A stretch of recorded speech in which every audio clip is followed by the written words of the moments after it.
persembahan dan perpuluhan dapat ditransfer melalui BCA 857 050 5000 atas nama GBI Musi Palam Indah atau scan barcode QR kode GBI Musi Palam Indah. Tuhan Yesus memberkati.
Shalom Bapak Ibu Saudara, puji nama Tuhan, apa kabar semuanya? Saya percaya semua dalam keadaan baik. Kami berterima kasih untuk kesetiaan Bapak Ibu Saudara selalu mengikuti Menara Doa ini setiap hari. Nah, mari kita siapkan hati kita bersama-sama. Saya percaya biarlah hari ini Tuhan akan melawat kita bersama-sama di Menara Doa. Nah, Bapak Ibu Saudara yang ada di Holy Spirit Room dan juga Bapak Ibu Saudara yang mengikuti Menara Doa ini secara online, mari kita bersama-sama datang kepada Tuhan. Kita minta biarlah Tuhan mengurapi kita bersama-sama. Mari kita satukan hati kita akan berdoa bersama-sama Bapak Ibu Saudara. Kami datang ya Tuhan, kami bersyukur ya Tuhan, di mana Tuhan selalu memberkati kehidupan kami. Hari ini kami datang ya Tuhan, kami sujud menyembah-Mu ya Tuhan Yesus. Kami percaya ya Tuhan, hadirat-Mu memenuhi kami ya Tuhan. Ketika kami mengangkat tangan kami percaya ya Tuhan, hadirat-Mu ya Tuhan datang atas kehidupan kami. Engkau urapi kami ya Tuhan, Engkau memberkati kehidupan kami Bapa. Kami bersyukur untuk Tuhan yang luar biasa dalam kehidupan kami. Tuhan selalu melindungi kami, Tuhan selalu menjaga kami ya Tuhan. Terima kasih Roh Kudus, pimpin kami semua. Biarlah Engkau bawa kami ya Tuhan. Engkau urapi kami ya Tuhan di Menara Doa ini ya Tuhan. Terima kasih Roh Kudus. Mari kita naikkan ucapan syukur kepada Tuhan Bapak Ibu Saudara. Untuk penyertaan Tuhan, untuk kebaikan Tuhan dalam kehidupan kita. Kami datang ya Tuhan. Kami katakan Tuhan Engkau baik selama-lamanya. Tuhan Engkau luar biasa bagi kami. Haleluya. Kami berterima kasih Tuhan. Engkau baik bagi kami Tuhan. Oh ralabaya syadaralamo. Haleluya. Kami bersyukur kepadamu Tuhan, untuk semua kebaikan-Mu bagi kami. Haleluya. Biarlah ya Tuhan Engkau memberkati kami hari ini. Biarlah surga terbuka, Kau curahkan berkat atas kehidupan kami. Kami yang sakit Tuhan Engkau sembuhkan. Lewat doa, pujian dan penyembahan. Lewat firman-Mu ya Tuhan, hidup kami diubahkan. Terima kasih Roh Kudus. Terima kasih Tuhan. Oh ralabaya syanda. Mari siapkan hati kita bersama-sama. Haleluya, Engkau baik buat kami ya Tuhan. Makasih Tuhan, Kau luar biasa buat kami. Sungguh besar setiamu, Kau nyatakan bagiku.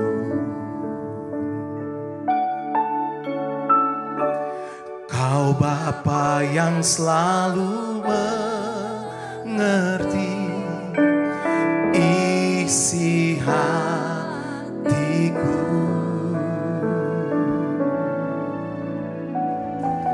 Kemuliaan-Mu Kau janjikan, aku tetap percaya.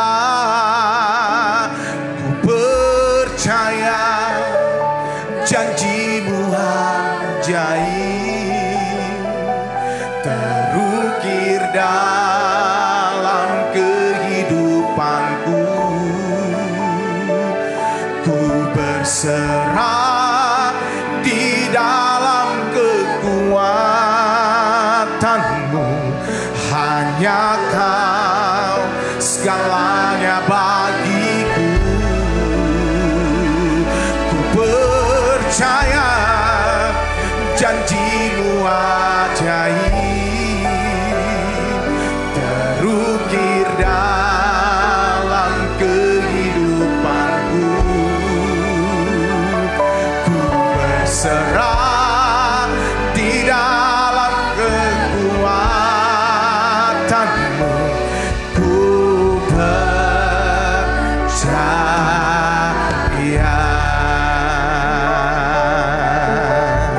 Mari bersama-sama katakan, sungguh besar setiamu Bapa, Kau nyatakan bagiku. Oh, Kau Bapa yang selalu mengerti isi hatiku. Kemuliaan-Mu Kau janjikan, aku tetap percaya. Semaria, haleluya. Ku percaya janji-Mu ajaib terukir dalam kehidupanku. Ku berserah di dalam kekuatan-Mu, hanya Kau segalanya bagiku. Ku percaya janji-Mu ajaib terukir dalam kehidupanku. Ku berserah di dalam kekuatan-Mu. Ku percaya. Sembadia, haleluya. Ku percaya janji-Mu ajaib terukir dalam kehidupanku. Ku berserah di dalam kekuatan-Mu, hanya Kau segalanya bagiku. Ku percaya janji-Mu ajaib terukir dalam kehidupanku. Ku berserah di dalam kekuatan-Mu. Ku percaya. Mari datang sembah Dia Bapak Ibu Saudara. Kami percaya untuk setiap janji firman-Mu dalam kehidupan kami. Tuhan, Engkau Allah El Shaddai. Engkau Tuhan, Engkau yang menjamin kehidupan kami. Terima kasih Tuhan. Oh, ralabaya syatakan ralabalabala. Kami datang, kami berterima kasih kepada Tuhan yang luar biasa buat kami. Terima kasih untuk pemeliharaan-Mu buat kehidupan kami, Tuhan Yesus. Oh, ralabaya syatakan ralabalabala. Oh, Engkau Allah Jehovah Rabbah. Engkau Allah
kasih Tuhan. Terima kasih Roh Kudus. Engkau Tuhan Allah Maha Tahu, betapa dahsyatnya kuasa-Mu, hadirat-Mu kini penuhi ku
berdoa ya Tuhan, mujizat terjadi sekarang ini.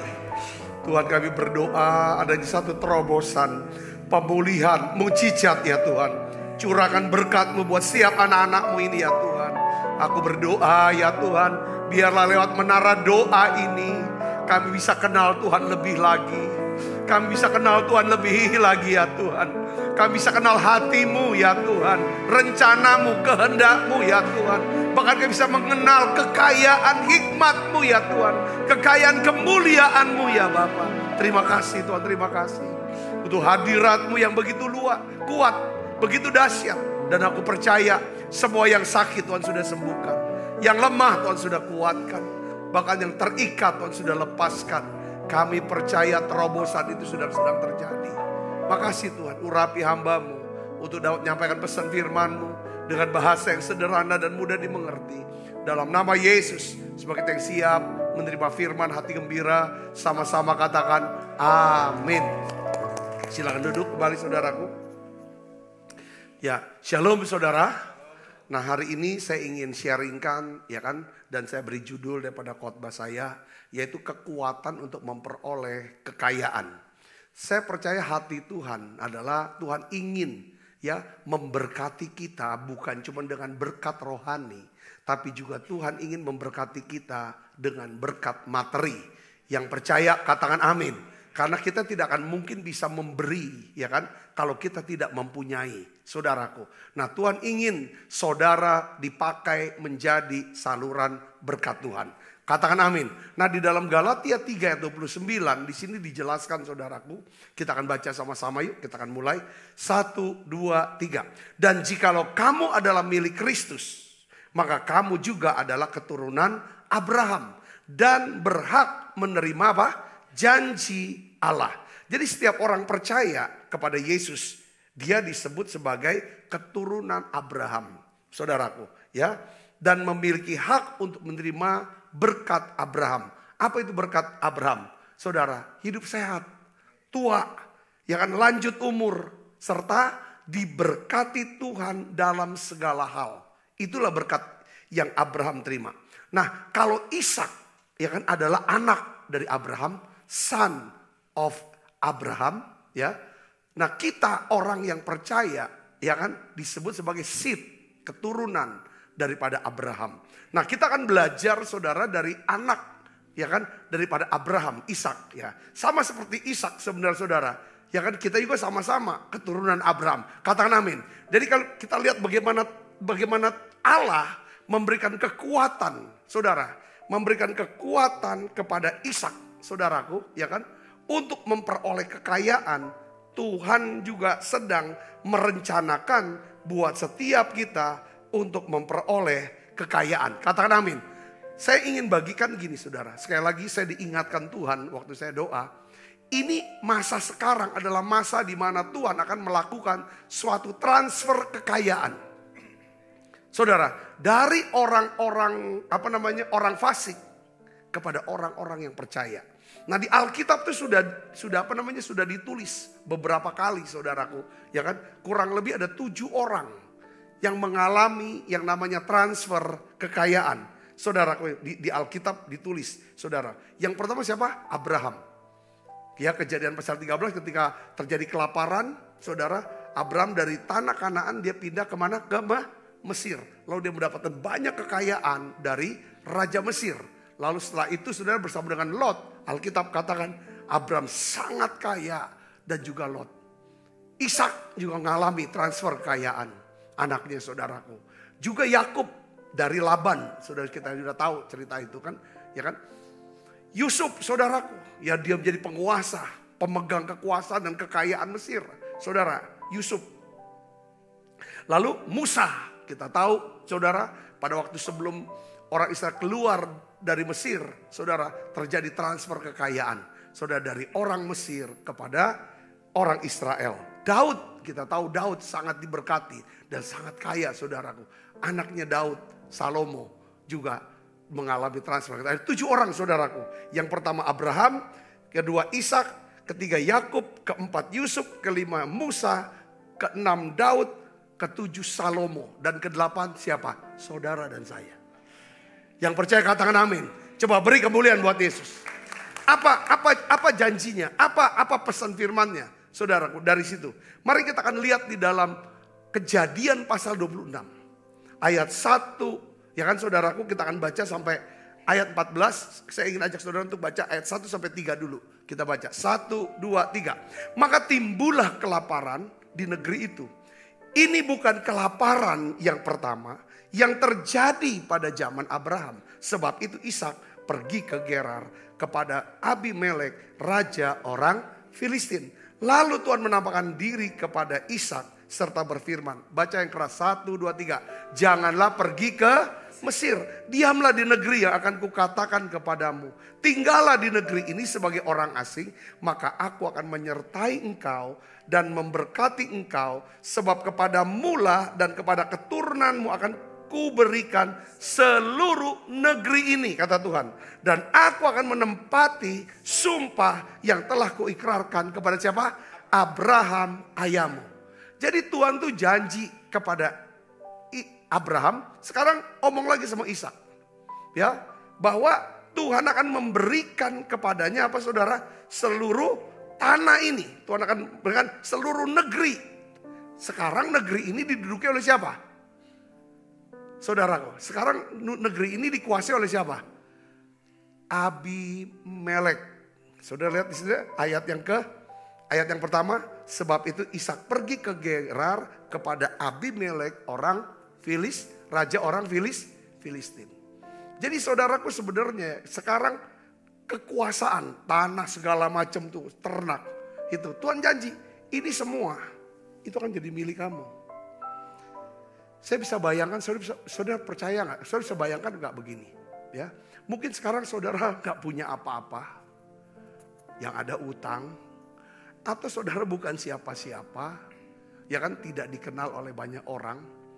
Tapi kalau saudara dengarkan pesan firman Tuhan hari ini saudara adalah orang percaya disebut sebagai keturunan Abraham.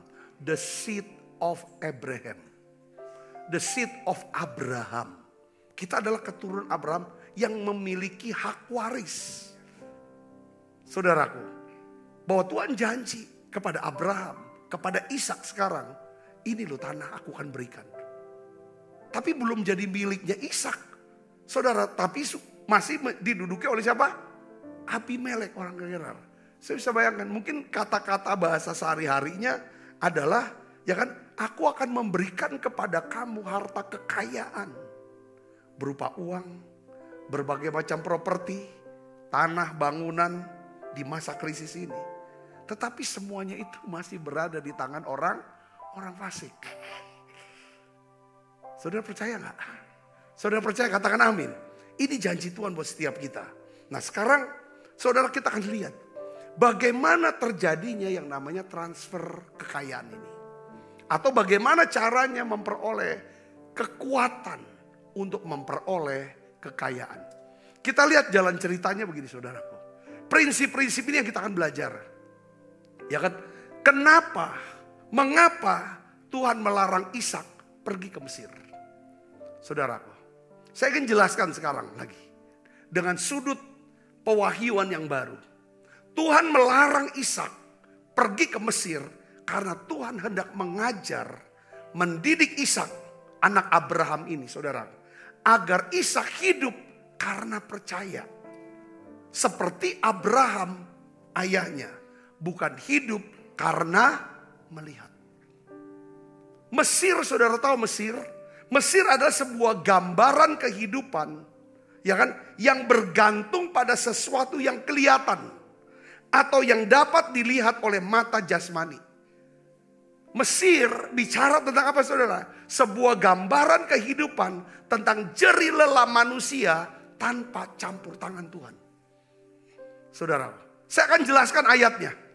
Nih, Ulangan 11 ayat 10 sampai 11. Jadi sebelum, saudaraku, ya kan, sebelum mereka orang Israel ini tiba di tanah perjanjian, dengar baik saudaraku, Tuhan berbicara kepada Musa, ya kan, di dalam Ulangan 11 ayat 10 sampai 11. Kita perhatikan di sini, ya, beda daripada tanah Mesir dengan tanah Kanaan, tanah perjanjian. Baca sama-sama. 1, 2, 3. Sebab negeri kemana engkau masuk untuk mendudukinya bukanlah negeri seperti tanah Mesir, dari mana kamu keluar, yang setelah ditabur dengan benih harus kau airi dengan jerih payah seakan-akan kebun sayur. Perhatikan sini. Tanah di Mesir itu berbeda dengan tanah di Kanaan. Tanah di Mesir itu sangat bergantung dengan apa? Air sungai Nil. Air sungai Nil. Makanya dikatakan setelah ditabur benih haruslah kau airi. Ya kan saudara? Airi dengan jerih payah. Jadi sumbernya saudara itu dari sungai Nil. Yang kelihatan, sesuatu yang kelihatan. Ya itulah 400 tahun kamu hidup dari apa yang kelihatan. Dari yang bisa nampak oleh mata kamu. Sedangkan yang kelihatan itu sementara. Nah Tuhan mau ajar daripada orang Israel, Tuhan mau ajar Ishak. Kalau kamu memiliki kekuatan untuk memperoleh kekayaan, kamu tidak bisa hidup. Ya kan, berdasarkan apa yang bisa dilihat. Mana buktinya, baru aku percaya. Tapi kamu harus belajar hidup berdasarkan apa saudara? Yang tidak kelihatan. Dasarnya percaya. Berdasarkan apa? Berdasarkan Tuhan yang tidak kelihatan. Dan firman Tuhan yang tidak kelihatan. Percaya sama Tuhan. Percaya sama firman Tuhan yang tidak kelihatan. Lihat ayat 11. Baca ayat 11 sama-sama dengan saya. 1, 2, 3. Tetapi negeri kemana kamu pergi untuk mendudukinya ialah negeri yang bergunung-gunung dan berlembah-lembah yang mendapat air sebanyak apa? Hujan yang turun dari mana? Dari surga. Kalau ini kan heaven, dari langit disebutnya. Saudara, artinya apa saudaraku? Di sini adalah saudaraku bahwa kalau kamu nanti sampai di tanah perjanjian, kalau mau tinggal di tanah perjanjian, tanah itu beda dengan Mesir. Di sana tidak lagi bergantung berdasarkan sungai Nil, sungai. Tapi berdasarkan apa? Apa saudara? Hujan yang turun. Artinya apa? Ya saudaraku, kamu harus bisa apa? Di tanah perjanjian, kamu harus menengadah ke atas. Kamu harus berdoa. Kamu harus memohon belas kasihan Tuhan, kebaikan Tuhan, pertolongan Tuhan. Dalam bentuk apa? Hujan awal untuk kamu bisa menabur benih. Dan hujan akhir supaya kamu bisa menuai hasil yang penuh dengan berkat. Katakan amin saudara. Semua tergantung dari atas. Bukan tergantung dari bawah. Wah ini keren sekali saudara. Ini ceritanya. Kalau hidup kita hanya kita andalkan dari hasil jerih payah tanpa campur tangan Tuhan. Kita sedang hidup di Mesir, perbudakan Mesir. Hidup dengan hukum Taurat. Tuhan mau kita hidup dalam apa? Anugerah. Tuhan mau kita hidup dalam anugerah Tuhan. Kekuatan untuk kekayaan adalah saudara bisa hidup, ya kan? Oleh anugerah Tuhan. Yang saudara di mana saudara bisa belajar percaya, bukan curiga, bukan takut, bukan khawatir, tapi percaya akan apa yang Tuhan katakan. Saudara, apa yang Tuhan firmankan dalam hidup saudara. Yang mengerti katakan amin. Tuhan bilang jangan pergi ke Mesir. Dalam hidup kita harus bertobat. Setiap hari kita harus bertobat. Mungkin selama ini kita andalkan Mesir. Mesir yang kelihatan. Kepintaran kita lah, pengalaman kita, apa segala macam. Tentang diri kita. Itu saudaraku. Atau yang kelihatan. Hari ini Tuhan mau ajar kita. Hidupku bukannya aku lagi. Tapi Kristus yang hidup dalamku.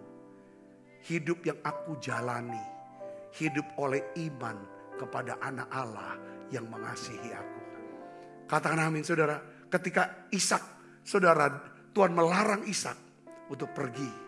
Alkitab katakan di dalam Kejadian 26 ayat 6. Jadi tinggallah Ishak di mana? Di Gerar. Ishak mendengarkan dan mentaati Tuhan. Ishak tidak pergi ke Mesir, dia tinggal di Gerar. Ishak belajar hidup karena percaya, bukan karena melihat Ishak belajar hidup oleh iman kepada Tuhan dan firman-Nya. Saudara, ini hal yang kita seperti sudah tahu. Tapi pertanyaannya, apakah kita sudah melakukannya? Nah, Ishak lakukan, dia taati itu. Ini kunci. Saudara, untuk memperoleh kekayaan yang pertama adalah saudara mau mengambil keputusan untuk bertobat. Aku gak akan pernah hidup dengan cara Mesir. Aku mau hidup dengan cara Tuhan, bergantung kepada Dia. Bukan bergantung pada sungai Nil sebagai sumber penghidupan saya. Nah, yang kedua saudaraku, kita lihat di sini. Ya, sekalipun Ishak itu anak Abraham, anak orang yang punya iman besar, sahabat Allah. Dia dekat juga sama Tuhan, tetapi tidak sempurna. Tuh, Alkitab tuh benar-benar ini buku saudara yang memang menunjukkan menceritakan tentang saudara kejujuran, tentang keterbukaan. Dia tidak tutup-tutupi kelemahan daripada tokoh-tokohnya yang ada di Alkitab. Saudara lihat di sini, Ishak. Ya, ayat yang ke-7 kita baca sama-sama.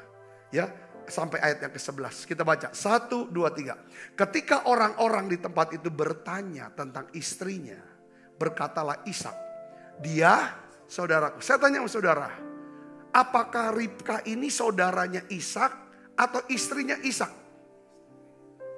Dua-duanya. Dia tuh sepupunya, kalau orang Batak tahu istilah pariban. Itu dia. Saudaraku, memang istri orang Yahudi, keturunan Abraham semua, memang dia nikahnya tuh dengan sepupu. Saudaraku, ini sepupu. Betul, memang dia saudara. Tetapi statusnya udah bukan lagi saudara. Tetapi istri. Nah, di sini kan dia bohong. Seperti Abraham ketika dia pergi ke Mesir. Ya kan saudara, ketika ditanya, Sarah yang cantik banget. Ya saudara, orang tanya, ini siapa? Jawaban Abraham siapa? Saudaraku. Betul apa enggak? Betul, memang saudaranya. Tapi statusnya adalah istri. Saudaraku Kristus, kenapa kok berbohong? Saudaraku, di sini katakan, sebab ia takut mengatakan, ia istriku. Karena pikirnya, jangan-jangan aku dibunuh oleh penduduk tempat ini karena Ribka, sebab elok parasnya. Kalau Alkitab bilang elok parasnya, cantik, itu cantik saudaraku. Itu gak pakai aplikasi yang jadi tambah cakep. Saudaraku, memang benar-benar zaman dulu belum ada handphone. Tetapi saya melihat di sini ya, Tuhan tuh kalau memang Tuhan, saudara, rancangan Tuhan, rencana Tuhan atas hidup orang percaya, umat pilihannya yang kita udah dipilih, itu tidak akan pernah gagal. Sekalipun kita selalu gagal dalam hidup kita. Jadi Tuhan, sekalipun nampaknya ya kita nggak setuju lah kalau bohong, mana Tuhan nggak pernah setuju dengan bohong, nipu, enggak. Tapi karena Tuhan punya rencana besar lewat hidup Ishak, di mana lewat Ishak nanti akan lahir seorang yang bernama siapa? Yakub, Israel. Dari Israel nanti punya 12 suku yang ujungnya kepada juru selamat Yesus, sebagaimana janji Tuhan kepada Abraham. Ya kan, keturunanmu akan menjadi berkat buat siapa? Segala bangsa di muka bumi. Tuhan sedang berbicara tentang siapa? Yesus Kristus yang lahir dari keturunan Abraham. Saudara bisa katakan, dari Yesus Kristus kita semua yang bukan keturunan Abraham, saudara, secara jasmani kita disebut sebagai keturunan Abraham secara rohani karena Yesus. Ini keren banget saudaraku. Nah, kita lihat di sini Tuhan tuh lindungi. Saudara bayangkan kalau seandainya orang tahu itu adalah saudaranya, pasti akan diambil nenek Ribka. Betul gak saudara? Kalau orang tahu itu adalah istrinya, pasti Ishak akan dibunuh, Ribkanya diambil. Kalau dia tahu ini saudaranya, Ishak gak dibunuh, bisa juga Ribka diambil sebagai istri. Betul gak saudara? Ya kan? Kalau Ribka diambil jadi istri oleh Abimelek, saudaraku, rencana Tuhan bisa gagal. Makanya di sini saya melihat Tuhan bisa memberikan hati kepada Abimelek. roh takut Tuhan itu turun atas diri Abimelek. Itu bukan orang percaya. Kita lihat ayat 8 saudara. Kita baca sama-sama. 1, 2, 3. Setelah beberapa lama ia ada di sana, pada suatu kali menjenguklah Abimelek. Abimelek jenguk saudara orang Filistin itu dari jendela. Maka dilihatlah Ishak sedang apa? Bercumbu-cumbuan dengan Ribka istrinya. Raja hobinya ngintip. Saudara, ini kan di tenda kan? Zaman dulu tenda, saudara kan tenda tinggal buka ngintip. Wah, dia kaget. Rupanya Ishak sedang cumbu-cumbuan, mesra-mesraan dengan Ribka, istrinya. Di sini Alkitab istrinya, bukan saudaranya. Saudara tegasin. Ayat 9 kita lihat sini saudara. Lalu Abimelek memanggil Ishak dan berkata, sesungguhnya dia istrimu. Masakah engkau berkata dia saudaraku? Jawab Ishak padanya, karena pikirku jangan-jangan aku mati karena dia.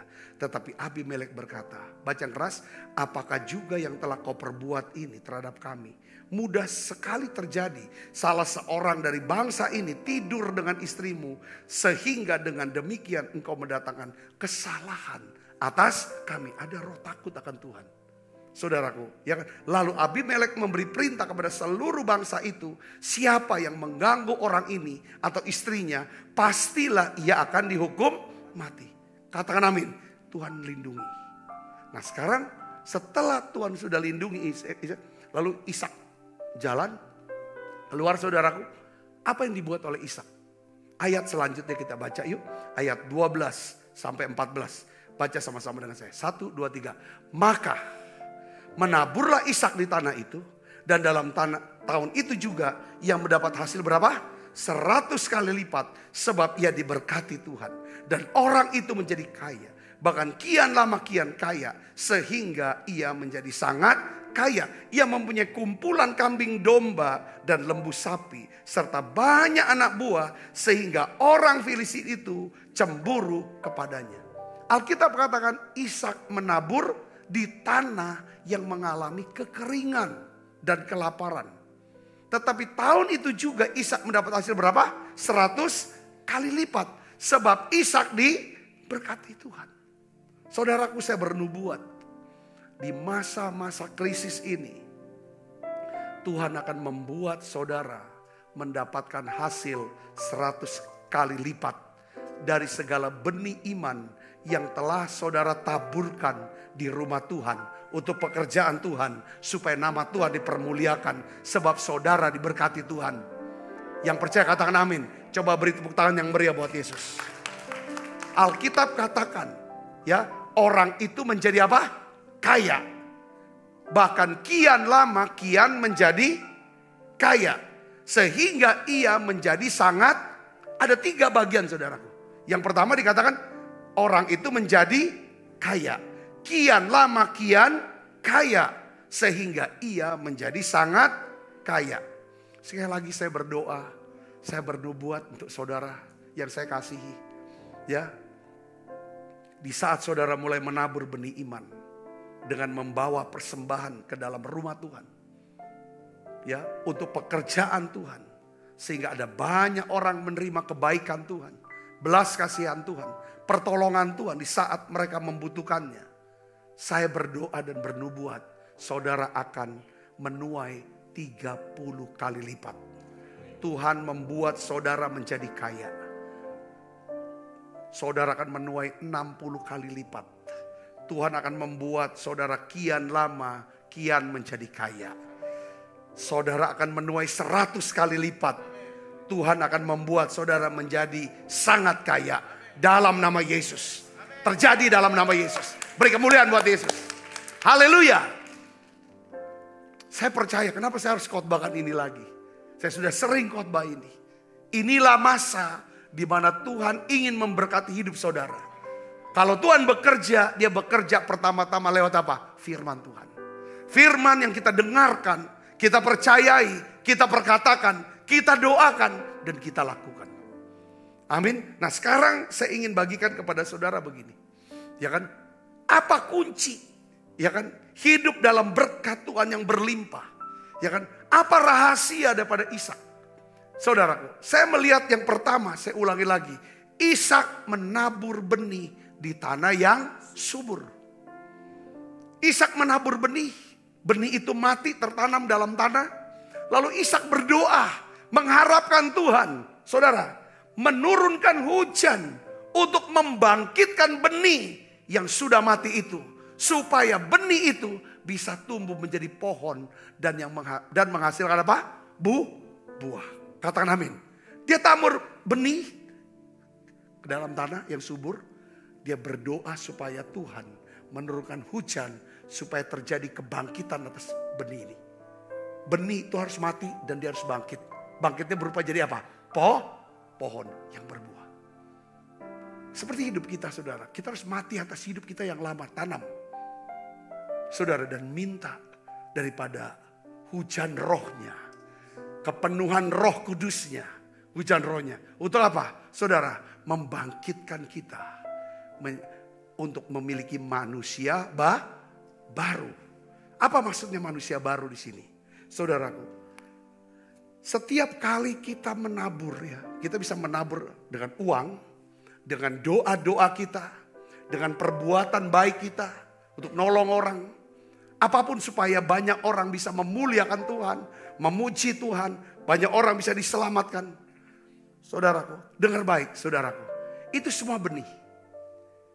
Saya berdoa kalau saudara ingin memperoleh kekuatan. Ya kan? Memiliki kekuatan untuk memperoleh kekayaan. Satu hal. Saudara harus minta sama Tuhan. Beri aku benih. Untuk saya bisa tabur. Katakan amin. Berikan saya roti untuk saya makan. Coba lihat 2 Korintus 9 ayat 10 sampai 11. Saya ingin ajak saudara untuk melihat dan kita akan baca sama-sama. 1, 2, 3. Ia yang menyediakan benih bagi penabur. Dia sediakan. Saudara bisa dapatkan kalau saudara mendoakan dan mengambil benih itu. Dari apa yang ada. Dan roti untuk dimakan. Ia juga yang akan menyediakan benih bagi kamu. Dan apa saudara? Melipat gandakan. Kapan benih itu terlipat ganda? Ketika benih itu ditabur, Tuhan bangkitkan berupa pohon dan menghasilkan buah. Dari satu buah menghasilkan banyak benih. Saudara katakan amin. Melipat gandakannya, ya kan? Dan menumbuhkan apa saudara? Buah-buah kebenaranmu. Kamu akan diperkaya. Katakan diperkaya. Dalam segala macam apa? Kemurahan hati yang membangkitkan ucapan syukur kepada Allah oleh karena kami. Saudara, diperkaya dalam segala macam kemurahan hati. Saudara diperkaya dengan segala kemurahan hati. Kalau saudara bisa menabur benih. Saudaraku, maka Tuhan akan melipat gandakan, menumbuhkan buah kebenaran. Sehingga saudara memiliki berbagai macam kemurahan hati. Kayaknya ada banyak hal apa saja dalam hidup. Kayaknya ada. Saudara menjadi saluran berkat. Kata amin. Yang akhirnya orang-orang yang ditolong oleh saudara.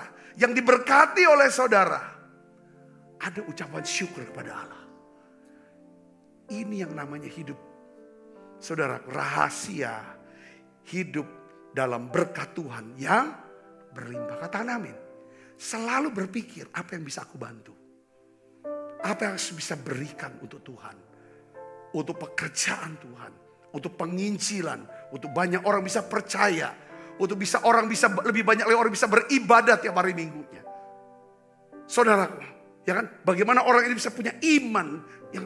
Ini harus, kalau ini namanya benih. Ini prinsip ini yang harus saudara pegang. Saya melihat, saudaraku, pengurapan yang Tuhan beri kepada saya. Untuk mendoakan, untuk impartasi, untuk berkhotbah. Itu tergantung, saya sudah pelajari selama saya jadi hamba Tuhan, saudaraku. Saya sudah melayani sejak umur 17 tahun. Sekarang umur saya hampir 60 tahun. Saya melihat begini, ketika saya belajar untuk jadi orang yang egois. Menahan daripada benih. Saya makan benih yang harusnya ditabur. Saya berhenti untuk tidak lagi memberkati. berkorban. Baik dalam doa, dalam tenaga, dalam kepintaran, dalam uang. Segala yang Tuhan percayakan. Saya melihat saudaraku, urapan itu seperti kayak berhenti. Hidup jadi lebih kering. Kok seperti kayak ada sesuatu yang ganjel, yang macet. Gak lancar. Tapi ketika saya ambil keputusan untuk taruh benih. Saya menabur benih, saya berkorban. Apa yang saya bisa lakukan untuk nama Tuhan dipermuliakan. Bukan untuk nama saya dipermuliakan. Saya melihat bagaimana tuh aliran berkat itu mengalir. Hujan dicurahkan saudaraku. Ke atas tanah, ke atas pekerjaan, ke atas pelayanan kita. Yang mengerti dan percaya katakan amin. Ya kan? Memang betul, kita tidak bisa jadi orang yang murah hati. Sampai kita mengambil langkah pertama menabur benih. Katakan amin. Apapun itu benih, waktu kah, talenta kah. Ketika kita berhenti menabur, bahkan mencuri. Apa yang menjadi roti orang kita ambil. Apa yang menjadi benih orang kita ambil. Untuk kepentingan kita. Saat itu kita akan mengalami stuck. Kemogokan. Saudara terkuras jadi miskin dan melarat. Yang kedua saudaraku. Apa rahasia Ishak? Hidup dalam berkat Tuhan yang berkelimpahan. Selain dia menabur benih. Yang kedua adalah saudaraku. Ishak memiliki hubungan kasih yang mesra dengan Ribka istrinya. Saudara lihat di sini di dalam ayat 12, itu kan ayat 12 itu ada kata makah. Makah. Menaburlah Ishak di tanah itu. Dan dalam tahun itu juga ia mendapat hasil berapa? 100 kali lipat. Sebab ia diberkati. Kata makah itu ada kaitannya berkaitan erat dengan ayat-ayat sebelumnya. Saudaraku, apa ayat sebelumnya? Tentang apa? Ishak yang bercumbu-cumbuan dengan Ribka istrinya. Saudaraku yang spesies dalam Tuhan. Saudara kasih dalam Tuhan. Saya melihat di sini Ishak diberkati Tuhan karena dia menabur benih. Pertama dia mentaati Tuhan untuk tetap tinggal di tanah perjanjian. Kedua dia menabur benih. Yang ketiga saudara, dia memiliki hubungan kasih yang mesra dengan istrinya. Perhatikan saudara, dengan istrinya. Ya, iblis itu berusaha untuk merusak posisi dan hubungan kasih yang mesra dalam rumah tangga kita. Kenapa? Karena iblis mengetahui di mana ada hubungan kasih yang mesra, di mana ada kerukunan, ada kesepakatan dalam rumah tangga. Di sana kuasa Allah yang dahsyat bekerja memberkati rumah tangga itu. Yang mengerti katakan amin. Yesus sendiri yang berkata dalam Matius 18 ayat 19 katakan apa? Jika dua orang daripadamu di dunia ini sepakat meminta apapun juga, permintaan mereka itu akan dikabulkan oleh Bapakku yang di sorga. Jadi rejeki suami, rejeki istri. Sekarang zaman sekarang kan istri dan suami itu kerja. Itu bisa lancar kalau suami istri punya hubungan kasih yang mesra. Hubungan kasih mesra yang menghasilkan kerukunan dan kesepakatan. Satu kata. Nah, saya ingin beritahu, saya sering katakan begini. Di dalam Alkitab, itu ada satu hukum penyebutan pertama. Kalau misalnya ada satu kata disebut pertama dalam Alkitab, maka kata itu, ya kan, itulah arti daripada seluruhnya, mengandung arti itu semuanya. Nah, saudara tahu arti kata penolong, kata menolong, saudaraku. Pertama kali disebut dalam Alkitab, ya kan, di dalam Kejadian 2 ayat 18. Kata menolong, ya kata penolong, Kejadian 2 ayat 18. Itu berkaitan erat dengan seorang apa? Istri. Alkitab katakan dalam Kejadian 2 ayat 18 kata Tuhan Allah berfirman, baca sama-sama dengan saya. Tidak baik kalau manusia itu seorang diri saja. Aku akan menjadikan apa? Penolong baginya yang sepadan dengan dia. Saudara perhatikan di sini ya. Nah, Di sini dikatakan, saudara, kata penolong, ini saya belajar dari Jewish Commentary. Dia jelaskan mengandung dua arti kata penolong ini. Bisa jadi pro, bisa jadi kontra. Maksudnya seorang istri dia menolong, ya kan, dengan pro, dengan mendukung suaminya. Tapi juga dia bisa menolong dengan apa? Kontra atau menentang suaminya. Itu juga dalam rangka sebagai penolong. Betul gak? Katakan amin. Nah, jadi perhatikan baik.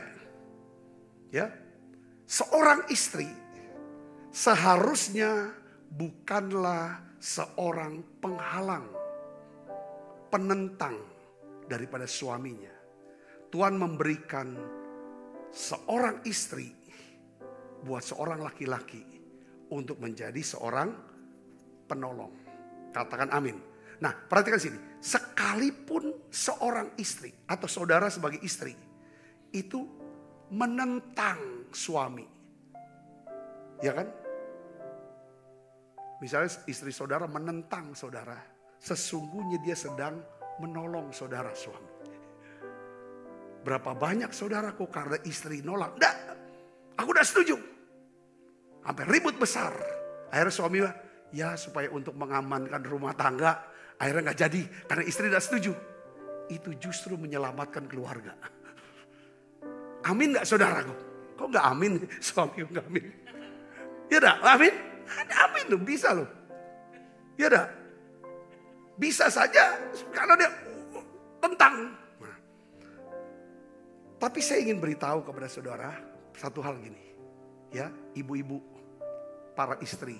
Ini saya laki-laki suami saya. Seorang istri, saudara sebagai istri boleh menentang, menyatakan ketidaksetujuan saudara kepada suami. Tetapi saudara harus tetap menghormati suami saudara. Dengan rasa hormat. Saya ingin beritahu kepada kita, saudara semua. Ya. Kenapa kok dikatakan, hai istri-istri, tunduklah atau hormatilah suamimu. Lalu kepada suami, hai suami, kasihilah istrimu.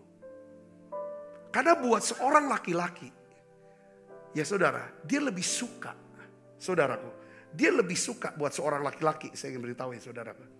Dia lebih suka, ya dia lebih membutuhkan rasa hormat ketimbang cinta. Kalau laki-laki diberikan penghormatan, dihormati, dihargai, maka laki-laki itu akan jatuh cinta kepada perempuan itu. Saudara bisa ngerti, katakan amin. Banyak laki-laki jatuh cinta bukan pada istrinya, kepada perempuan yang menghargai, menghormati dia. Kenapa? Saudaraku, karena istri sudah tidak lagi menghormati, menghargai. Nah, seorang istri berkata, bagaimana aku bisa hormati dia? Model laki-laki suami macam itu gak pantas dihargai, dihormati. Saudara Kristus, ya kan? Saya ingin beritahu kepada kita semua, ya kan? Bahwa kita harus percaya bahwa kita akan melihat pasangan kita menjadi seorang yang terbaik yang disediakan Tuhan buat hidup kita. Katakan amin saudara. Ini harus lihat sini. Ini pelajaran Ishak ini seperti ini. Saudara tuh masih musim kering loh, masih musim kelaparan. Tapi Ishak bisa menjadi sangat kaya. Saya percaya Tuhan kasih apa? Hujan lokal itu pasti. Ya kan hanya tanah Ishak yang ada hujan. Kenapa saudara? Kata kuncinya adalah bukan cuman dia dekat sama Tuhan. Dia taat Tuhan. Saudara, tapi kata kuncinya adalah ada hubungan kasih yang mesra di dalam rumah tangga dia. Ishak bercumbu-cumbuan dengan Ribka istrinya. Kata kuncinya situ saudara. Hari ini harus kita kembali hati kita. Hati suami harus bisa ngasih istrinya.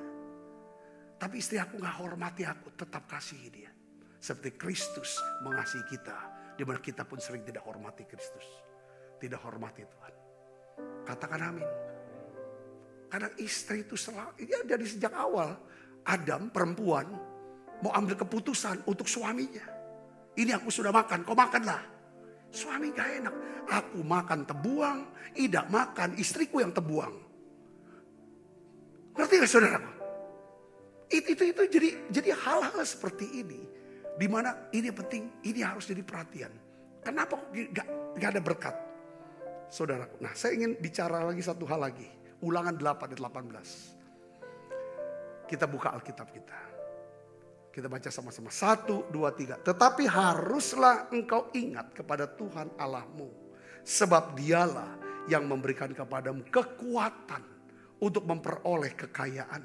Dengan maksud meneguhkan perjanjian yang diikrarkannya dengan sumpah kepada nenek moyangmu seperti sekarang ini. Saudara lihat sini.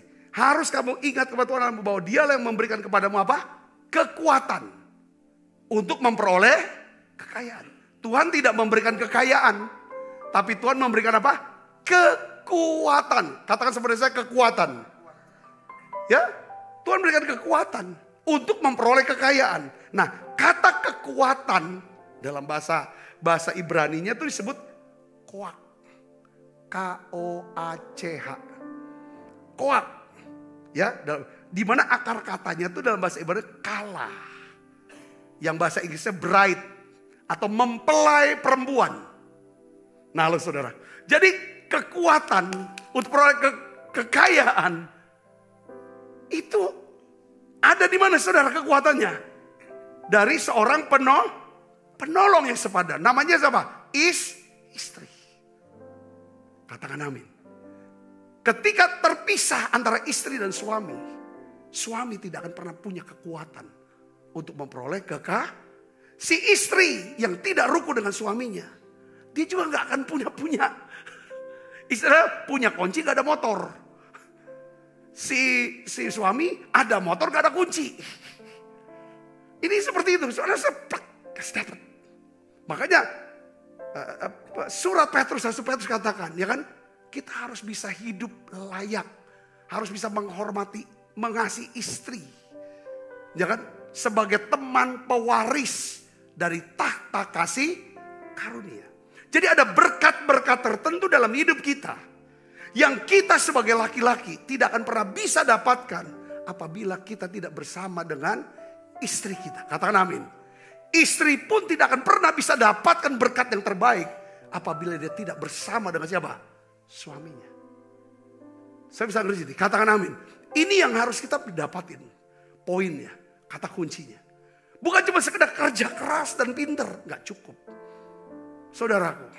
Itu bicara tentang hidup di Mesir. Makanya Tuhan bilang jangan pergi ke Mesir. Kamu tetap di tanah perjanjian. Di tanah perjanjian ada satu hukum-hukum yang kamu harus jalani. Yang pertama.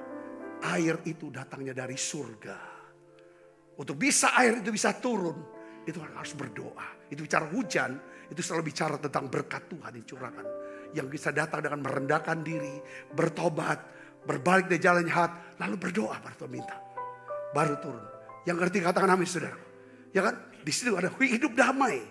Ya kan? Makanya kita punya moto, suka doa, suka damai, suka menolong.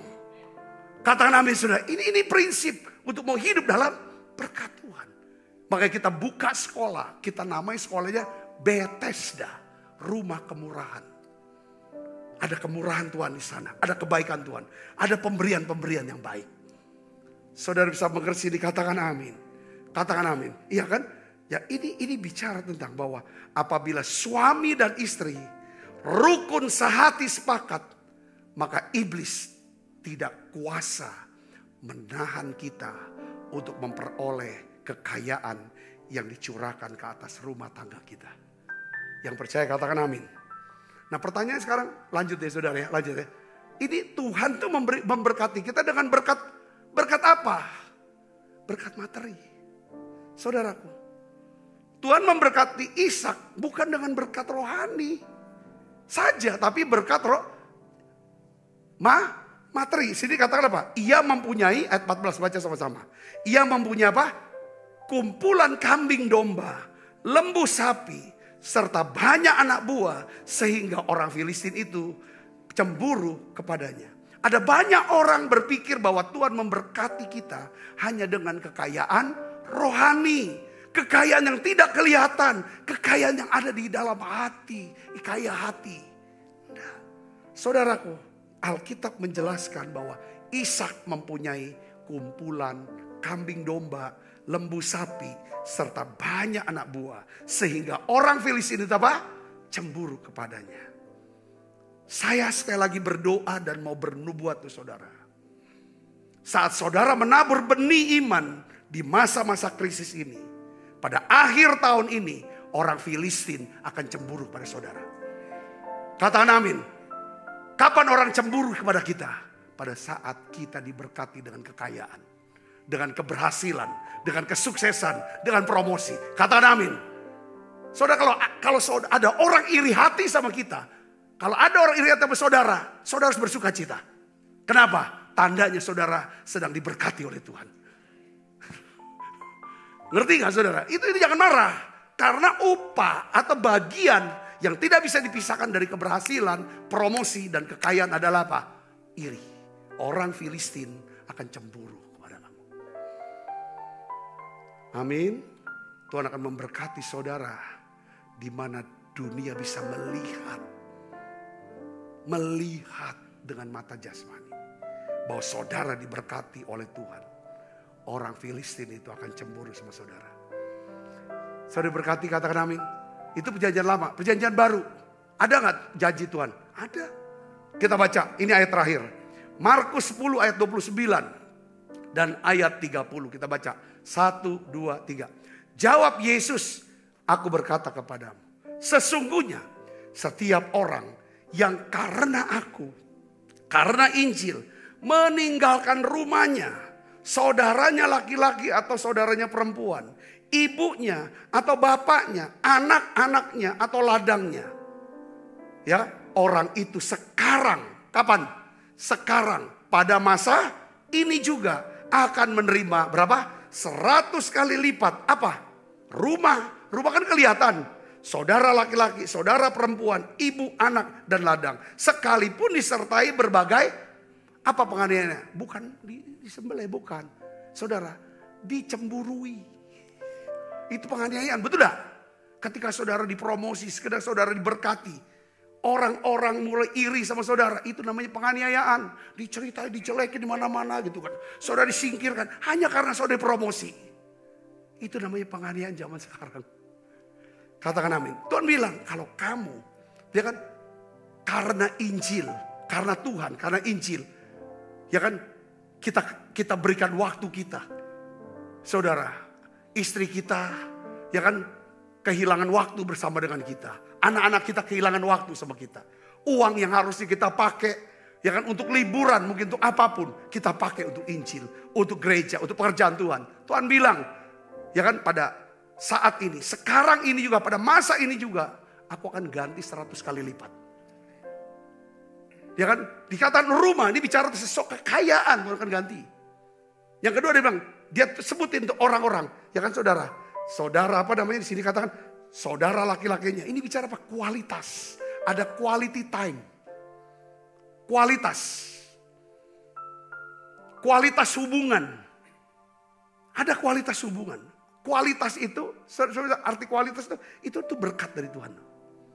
Orang bisa beli tempat tidur yang paling mewah, paling mahal, tetapi tidak ada satu orang pun, atau belum tentu orang itu bisa punya kualitas tidur yang nyenyak. Betul saudaraku? Karena untuk bisa tidur itu pemberian dari Tuhan. Katakan amin. Orang bisa bangun rumah besar, tetapi untuk bisa punya kualitas hubungan dengan istri, dengan anak-anak, itu Tuhan. Kualitas itu Tuhan. Aku datang supaya kamu punya hidup dan mempunyainya dalam segala kelimpahan. Kata kelimpahan itu quality. Hidup yang berkualitas. Aku berikan kamu hidup dan hidup yang berkualitas. Saudara diberkati di sini, katakan amin. Saya berdoa, saya bernubuat terjadi perpindahan kekayaan. Ya, saudara masuk orang yang ke-8. Percaya, katakan amin. Yuk kita bangkit berdiri. Tuhan, aku berdoa dalam nama Yesus. Biar Engkau curahkan hujan awal, hujan akhir. Ya Tuhan, untuk setiap hidup anak-anak-Mu. Ya Tuhan, sehingga ada berkat rohani, jasmani, keuangan, materi, hubungan ya Tuhan. Kami berdoa Bapa dalam nama Yesus. Biarlah Tuhan, kami semua yang adalah keturunan Abraham, karena kami percaya Yesus. Apa yang Kau sudah kerjakan lewat Ishak, Kau kerjakan buat setiap kami semuanya. Terima kasih Tuhan, terima kasih. Pulihkan ya Tuhan hati setiap kami. Ya Tuhan, untuk kami bisa kembali ke Tuhan, mentaati Tuhan. Berikan hati untuk suka menabur, suka memberi. Tuhan, biar kami hidup ya Tuhan karena percaya. Ya Tuhan, kami bisa rela berkorban ya Tuhan. Bukan mengambil, ya Tuhan, bukan mencuri, tapi berkorban, memberi, menabur Tuhan. Sehingga kami bisa melihat ada kemurahan hati. Tuhan, berikan kami Tuhan. Ya Tuhan, rumah tangga ya Tuhan. Ya Tuhan, hubungan di dalam keluarga, rumah tangga, pernikahan. Hubungan kasih yang mesra. Suami dan istri, orang tua dan anak-anak. Tuhan, turunkan berkat-Mu ya Tuhan. Terima kasih banyak Bapa. Terima kasih Allah Roh Kudus. Dalam nama Yesus kami berdoa. Haleluya. Amin. Kita makan berjamahan kudus. Yang ku tahu Dia sediakan seluruh firman-Nya bagi kemuliaan-Nya. Dia sediakan seluruh kasih-Nya bagiku. Angkat. Sebab apa yang telah kuteruskan kepadamu telah aku terima dari Tuhan. Yaitu bahwa Tuhan Yesus pada malam waktu ia serahkan mengambil roti, angkat roti. Dan sudah itu ia mengucap syukur atasnya. Ia memecah-mecahkannya dan berkata, inilah tubuhku yang diserahkan bagi kamu, perbuatlah ini menjadi peringatan anak-anakku. Saudaraku, bukankah roti tangan kita, persoalan kita dengan tubuh Kristus? Amin. Mari kita makan dalam nama.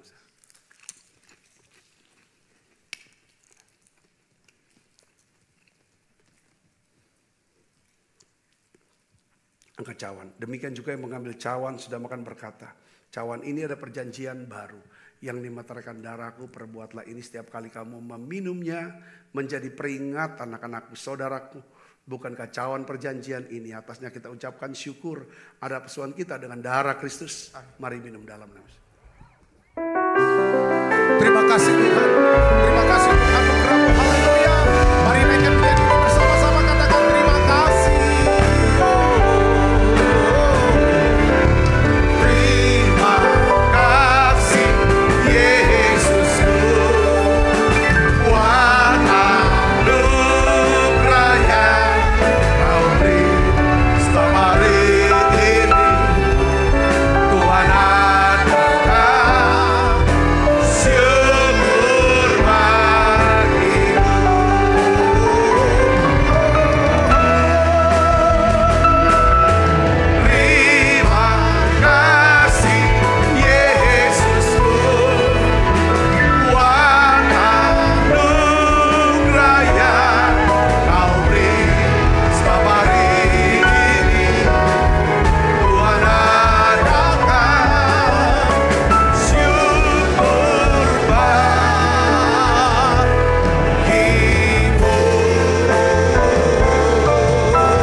Terimalah berkat yang berlimpah-limpah daripada Allah Bapa.